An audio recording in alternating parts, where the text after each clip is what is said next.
This is problem 9-7E. It's on page 515. A wide flange steel beam, W12 by 16, carries the load shown in figure P97, which is just below the problem statement.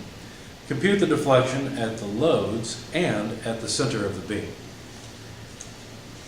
Now let's sketch what we've got here. You should refer it to the figure if you're solving this problem. Let's see. So there are the reactions, and there are two loads. Each one is 10,000 pounds. And the loads are 3 feet from the end, and there's an 8-foot span between them. And the beam, the particular beam, is a W12 by 16. So we'll get all the cross-section properties from the back of the book in the beams area. Okay, also to solve this, the easiest way to solve these problems is to go and look for a case that looks just like it, or a couple of cases that you can put together. Now this particular one, when I looked it up, it was an it was on A23, or in Appendix A23, Case C. If you go to page 734, you'll see it. And you have to be careful with this. Both loads P have to be the same magnitude. And you'll notice from the figure they have to be the same distance from the supports. So to calculate the deflection at the loads, your author calls that Y sub B. It indicates that Y sub B equals Y sub C at the loads, because he calls one of these point B and the other one point C. But anyway, here's the equation he gives for the deflection. YB is negative P A squared over 6EI times 3L minus 4A. Now when you're solving a problem with these cases, you have to know which dimension is what variable. So let's jot down some of this. According to the case, this is A. A is the distance between the support and the load. The overall distance, or the overall length of the beam, is L. AL. So far, that's all we need. Of course, we need E and I, but if this is a steel beam, then we know that E would be equal to 30 E6 psi. And since we know the cross section, we should be able to go and find the area moment of inertia. So we go to the standard beam cross sections. Look up wide flange beams. That's page 700 and 701. Since we're in English units, that would be page 700. We're looking for a W12 by 16. And when you look that up, a W12 by 16 has an area moment of inertia of 103. I equals 103 inches to the fourth. Okay. So we should be able to calculate the deflection now without too much trouble.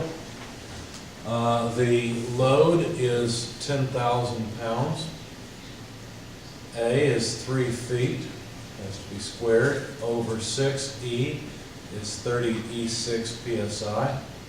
And then I is 103 inches to the fourth. For this bit within the parentheses, we've got 3 times the length of the beam, where the length of the beam is 6 plus 8 is 14, so 14 feet, minus 4 times A, and A is again 3 feet. Plug all of that into your calculator, and you'll find that the deflection. Oh, we've got a small problem here before we do this. Look at the units. We've got pounds force per square inch here and pounds force here. So the pounds force part goes away, but we still have per square inch. So if we have per square inch and inches to the fourth, then the denominator here is in inches squared. However, notice our numerator is feet times feet squared, so it's feet cubed. So we need to change the feet to inches. So there's 12 inches per 1 foot, but we have to do that 3 times because it's cubic feet.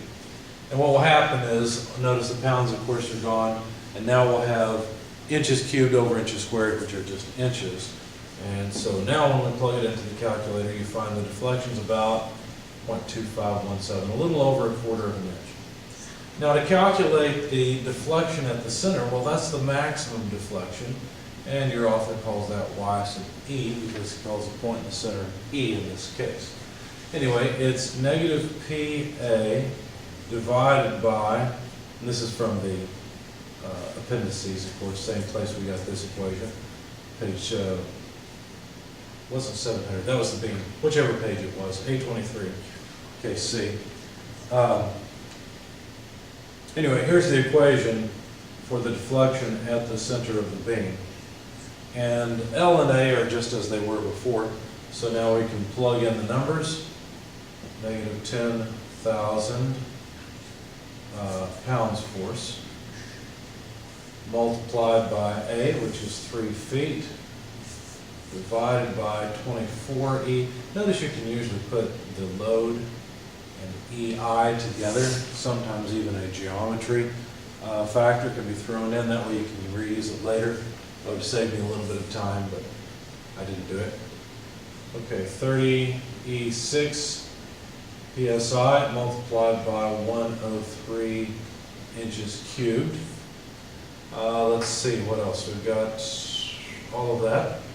And then 3L is the length of the beam, so that's 14 feet squared minus 4. A is 3 feet, needs to be squared, and there we go. So once you plug all of this, well, again, we have the conversion factor problem.